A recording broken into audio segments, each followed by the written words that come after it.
Hello bachcho, let's read the question. A simple pendulum of length L is placed between the plates of parallel plate capacitor having electric field E as shown in figure.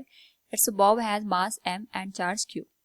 Time period of the pendulum is given by, here we have given 4 options with the diagram. Now to answer this question, first we will discuss here the key concept, and here the key concept is time period of the simple pendulum, which is given as t equals 2 pi into square root of L divided by G. And साथ में हम यहाँ पे use करेंगे force due to electric field which is given as F equals Q into E. Now according to the question हमसे पूछा गया है कि यहाँ पे एक पैरेलल प्लेट कैपेसिटर है, इसके बीच में हमने एक सिंपल पेंडुलम को रखा है. इस पे हमने जो बॉब रखा है इसका मास M है और चार्ज Q है.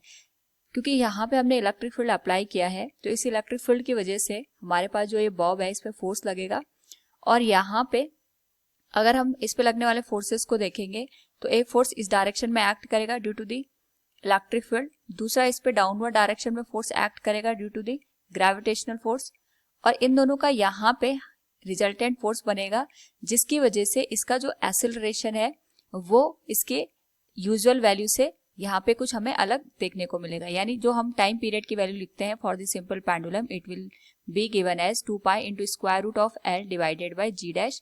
G dash is the effective acceleration.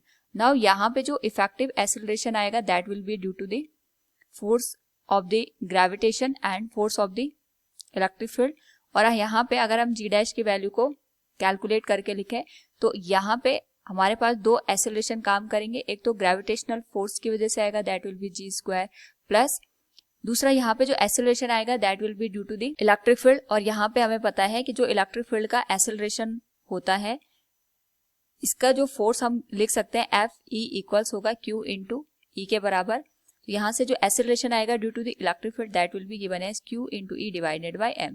So we can write it will be Q into E divided by M का whole square and it will be written with the square root. Now according to the given condition हमारे पास अगर हम G dash की value यहाँ पे put कर दें, जो टाइम पीरियड निकल के आएगा that will be 2 pi into square root of L divided by G dash. और G डैश की वैल्यू अगर हम यहाँ पे पुट कर दें तो ये बन जाए 2 pi into square root of L divided by square root of G square plus Q into E divided by M का whole square. This will be the final answer. So from the given question the time period of the simple pendulum is given as 2 pi into square root of L divided by G square plus Q square E square divided by M square. Option B will be the right answer. Hope all you understood it. Thank you and best of luck.